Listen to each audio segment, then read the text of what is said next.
وَأَجْمَلُ مِنْكَ لَمْ تَرَقَّتُ عَيْنِي وَأَكْمَلُ مِنْكَ لَمْ تَلِدِ النِّسَاءُ خُلِقْتَ مُبَرَّعًا مِنْ كُلِّ عَيْبٍ كَأَنَّكَ قَدْ خُلِقْتَ كَمَا تَشَاءُ ہزار بار بشوئم دہن ز مشک و گلاب ہنوز نامے تو گفتن کمالے بیدیس منّا علینا ربنا اذ بعث محمدا ایدہ بایدی ایدنا باحمدا ارسلہ مبشرا ارسلہ ممجدا صلو علیہ دائما صلو علیہ سرمدا بلغ العلا بکمالہ کشف الدجا بجمالہ حسنت جمیع خصالہ صلو علیہ وآلہ پریہ درود شریف اللہم صلی اللہ سیدنا شفیعنا حبیبنا سلیمنا مولانا سیدنا مولانا محمد بارک وسلم صلاۃ و سلام علیک یا رسول اللہ صلی اللہ علیہ وسلم۔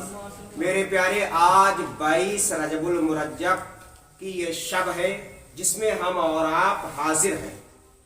آج کی تاریخ بڑی اہم تاریخ ہے اور کئی بزرگان دین کے وصال اور عرس پاک کی تاریخ ہے۔ غالب رجب کو فاتحہ ہوتی ہے، 17 رجب کو فاتحہ ہوتی ہے، 22 رجب کو فاتحہ ہوتی ہے، اور فاتحہ ایک امر مستحب اور مستحسن امر ہے کی تاریخ ہے، اور جس دن جس تاریخ میں کریں گے ثواب ہی ثواب ہے۔ بعض لوگوں کا یہ کہنا ہے کہ 22 رجب کو سیدنا سرکار امام جعفر صادق کی فاتحہ رافضی یعنی شیعہ کرتے ہیں اس لیے ہم نہیں کریں گے۔ تو میرے پیارے، یہ کوئی دلیل نہیں ہے کہ جس کام کو شیعہ کریں اس کام کو ہم کرنا چھوڑ دیں، جس کام کو غیر مسلم کریں اس کام کو ہم کرنا چھوڑ دیں۔ بہت سے وہ کام ہیں جو غیر مسلم کرتے ہیں، بہت سے وہ کام ہیں جو رافضی کرتے ہیں، بہت سے وہ کام ہیں جو خارجی کرتے ہیں۔ ان کے کرنے کی وجہ سے جائز چیز کبھی ناجائز نہیں ہو سکتی ہے، امر مباح کبھی ممنوع نہیں ہو سکتا ہے، امر مستحب کبھی ثواب سے خالی نہیں ہو سکتا ہے۔ بات یہ ہے کہ شیعوں کا نظریہ الگ ہے، ان کا عقیدہ الگ ہے، ہمارا نظریہ الگ ہے۔ ہم فاتحہ کرتے ہیں 15 رجب کو یا 17 رجب کو یا 22 رجب کو سیدنا امام جعفر صادق رضی اللہ تعالی عنہ کے نام کی۔ یہ سیدنا امام جعفر صادق رضی اللہ تعالی عنہ کون ہے؟ یہ سیدنا امام باقر رضی اللہ تعالی عنہ کے صاحبزادے ہیں۔ حضرت سیدنا امام باقر رضی اللہ تعالی عنہ کون ہے؟ حضرت سیدنا امام زین العابدین رضی اللہ تعالی عنہ کے صاحبزادے ہیں۔ حضرت سیدنا امام زین العابدین رضی اللہ تعالی عنہ کون ہے؟ امام حسین شہید کربلا رضی اللہ تعالی عنہ کے صاحبزادے ہیں۔ سیدنا امام حسین شہید کربلا رضی اللہ تعالی عنہ یہ کون ہے؟ علی مرتضی کرم اللہ تعالی وجہ الکریم حضرت فاطمہ الزہرا رضی اللہ تعالی عنہا کے صاحبزادے ہیں۔ حضرت علی کون ہے؟ میرے آقا جناب محمد الرسول اللہ صلی اللہ تعالی علیہ وسلم کے ویر یعنی چچیرے بھائی اور داماد ہیں۔ حضرت فاطمہ الزہرا رضی اللہ تعالی عنہا کون ہے؟ جناب محمد الرسول اللہ صلی اللہ تعالی علیہ وسلم کی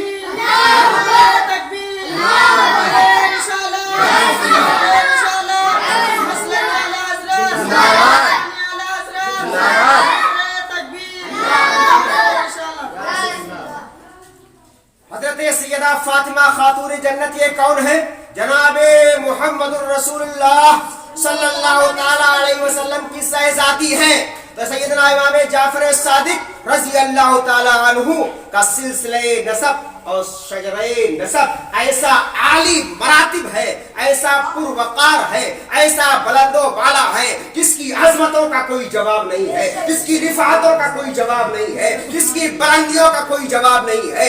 اللہ تبارک و تعالی نے اپنے کلام بلیغ کے اندر ارشاد فرمایا الا ان اولیاء اللہ لا خوف علیہم ولا هم یحزنون، جس کا صاف اور سیدھا ٹرانسلیشن یہ ہے کہ خبردار بے شک اللہ کے ولیوں کو نہ تو کوئی خوف ہوتا ہے نہ کوئی حزن و ملال۔ سیدنا امام جعفر صادق رضی اللہ تعالی عنہ وہ ہے کہ کئی مرتبہ خلیفہ منصور نے آپ کو اپنے دربار میں بلایا، لیکن حضرت سیدنا امام جعفر صادق رضی اللہ تعالی عنہ خلیفہ منصور کے دربار میں نہیں گئے۔ آخر کار خلیفہ منصور ناراض ہو جاتا ہے، ناراض ہونے کے بعد کہتا ہے اپنے وزراء سے کہ اب جاؤ اور جا کر کے امام جعفر صادق کو بلا کر کے لاؤ، اور بلا کر کے لانا جب وہ آئیں گے मैं उनसे गुफ्तगू करना शुरू कर दूंगा, बात करना शुरू कर दूंगा, और बात करते करते करते करते मैं कोई तल्ख बात उनसे कहूंगा, कड़वी बात वो कहूंगा, और जब कड़वी बात पर वो नाराज हो जाएंगे, जैसे ही नाराज होंगे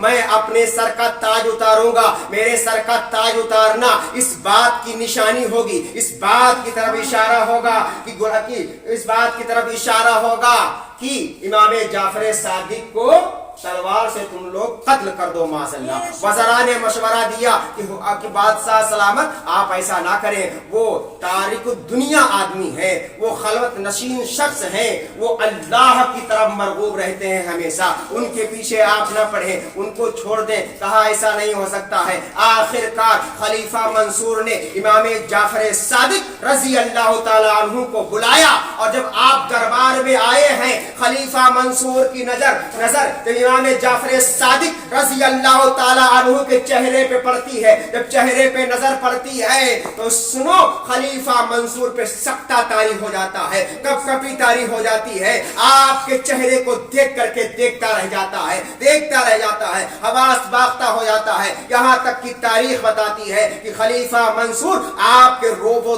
धाप की वजह से इतना मरगूब हुआ कि अपनी जगह से उठ के खड़ा हो जाता है, और सैयदना इमाम जाफर सादिक रजी अल्लाह ताला अन्हु को अपने मसनद खास पे बिठाता है।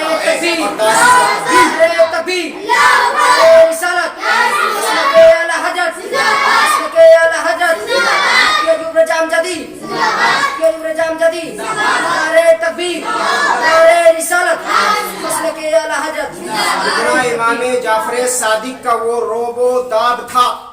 और सुनो, मेरे आका सैयदना इमाम जाफर सादिक रजी अल्लाह ताला अन्हु उस सखी लजपाल के नूरे नजर हैं जिसके दर से कोई साइल कभी खाली हाथ नहीं गया, कोई भूखा नहीं गया, कोई प्यासा प्यास से तड़पता नहीं गया, बल्कि आया कंगाल तो होके गया मालदार, आया गरीब तो मालदार हो करके गया। वो खुद तो न खाते थे मगर दूसरों को खिलाते थे।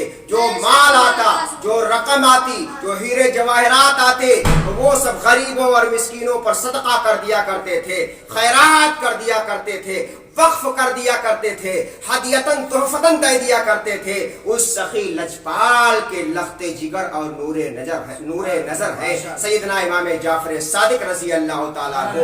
आओ मैं सैयदना इमाम जाफर सादिक रजी अल्लाह ताला अन्हु की एक बहुत बड़ी करामत और बहुत बड़ी सखावत आपके सामने पेश करता हूँ। जरा मचल के बोल दे सुभान अल्लाह, लहर के बोल दे सुभान अल्लाह, मोहब्बत से बोल दे सुभान अल्लाह, या रसूल अल्लाह। सैयदना इमाम जाफर सादिक रजी अल्लाह ताला अन्हु मस्जिद में रात में इबादत कर रहे थे।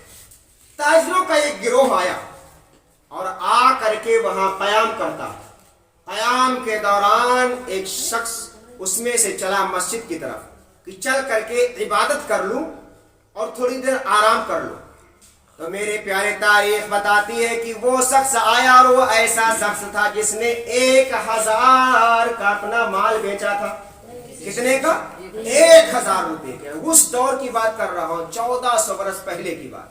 1000 का माल उसने फरोख्त किया था, और 1000 का माल फरोख्त करने के बाद मस्जिद में आया, वुजू किया, नमाज अदा किया, और नमाज अदा करने के बाद अपने दीनारों दिरहम की भरी हुई थैली वहीं पर रख दिया, और रखने के बाद लेट गया, आराम करने लगा। थका था, आंख लग गई, और जब आंख लग गई तो उसके दोस्तों में से कोई आया, देखा कि ये बेतहाशा नींद में मस्त सो रहा है। इसके माल को उठाया और हिफाजत की गरज से वो ले करके चला गया। चंद लम्हे के बाद उस ताजिर की आंख खुली। जब आंख खुली तो दाएं देखा, बाएं देखा, सरहाने देखा, पैंती देखा, उसका माल मौजूद नहीं था। वो घबरा गया, माल कौन ले गया। तब तक कि उसने नजर दौड़ाई तो एक कोने में एक बुजुर्ग इबादत खुदाबंदी में मशगूल थे। जब उन्होंने सलाम फेरा, ये ताजिर उनके पास गया और जा करके कहता है, मोहतरम मेरा माल यहाँ रखा था। उन्होंने कहा, मुझे क्या पता आपके माल के बारे में। कहा, पता नहीं, वो मेरा माल 1000 दिरहम जो थे वो आपने लिया है। आपने कहा, मैंने नहीं लिया है। कहा, आप ही ने लिया है। कहा, हम ही ने लिया है। कहा, बताओ कितने थे। कहा, 1000 दिरहम थे। वो बुजुर्ग वहां से उठते हैं, उठने के बाद अपने घर जाते हैं। घर जाने के बाद 1300 दिरहम एक थैली में पैक करते हैं। पैक करने के बाद आते हैं, उस ताजिर को दे देते हैं। ताजिर लेता है, ले करके चला जाता है। जब अपने हुजरे पे पहुंचता है, क़याम गाह पे पहुंचता है, उसके दोस्तों ने देखा तो मुस्कुराना शुरू कर दिया। कहा, क्यों मुस्कुरा रहे हो। कहा, मैं मस्जिद में गया था, तू बेतहाशा सो रहा था, तू बड़ी गफलत की नींद में सो रहा था। मैंने सोचा कहीं तेरा माल कोई उठा न ले जाए, इसलिए मैंने तेरे दिरहमों की थैली को उठा करके अपने कब्जे में कर लिया। ये ले तेरा माल है। जैसे उस ताजिर के हाथ में उसके दोस्त ने, उसके साथी ने माल को रखा है, बेतहाशा वो रोने लगता है, आंख से आंसू गिरने लगते हैं। लोगों ने कहा, उसके साथियों ने कहा कि भाई रोते क्यों हो। रोना तुम्हें तब चाहिए था जब तुम्हारा माल गायब हो गया था, तो तुम्हारा माल तरफ हो गया था। अब तो तुम्हारा माल मिल गया है, अब क्यों रोते हो, अब क्यों रोते हो। तो उसने कहा, रोता इसलिए हूँ कि वहां पर एक बुजुर्ग थे, उनके ऊपर मैंने इल्जाम लगा दिया, तोहमत लगा दिया, और वो घर गए। जाने के बाद 1100 दिरहम लेकर के आए हैं, मुझको दिया है और मैं लेकर के आया हूं। कहा, वो कौन बुजुर्ग है, चलो मुझको भी दिखाओ। आए हैं लोग साथ में, आकर के पहुंचे हैं। वो आप वहां पर मौजूद थे। लोगों ने कहा, उस ताजिर ने कहा, हुजूर आप अपना माल वापस ले लीजिए। कहा, क्यों। कहा कि हमारा माल हमारा साथी लेके गया था, हमारा माल मिल गया है, आप अपना माल ले लीजिए। कहा, नहीं नहीं, ये मेरी शान नहीं है, जो निकाल देता हो उसे वापस नहीं लेता हूं। लोगों ने पूछा कि हुजूर आप हैं कौन, आप हैं कौन। तो कहा, मेरा नाम इमाम जाफर सादिक है, मेरे बाप का नाम इमाम बाकर है, उनके बाप का नाम ज़ैनुल आबिदीन है, उनके बाप का नाम इमाम हुसैन है, उनके बाप का नाम अली है, उनकी माँ का नाम फातिमा है, उनके बाप का नाम मुहम्मदुर रसूलुल्लाह है। वो मचल जाते हैं, रोने लगते हैं, किरकिराने लगते हैं, खुशामद करते हैं। आप फरमाते हैं कि मैं उस खानदान का दुर्रे नायाब हूँ कि जिस खानदान से जब फकीरों की झोली में डाल दिया जाता है तो वापस नहीं लिया जाता है। मैंने दे दिया है तो वापस नहीं लूंगा। जाओ, तुम्हारा माल मिल गया, वो तुम्हारे लिए है, और ये माल जो 1100 है ये तुम्हारे लिए हदिया है। मैंने तुमको हदिया दे दिया है, मैंने हदिया दे दिया।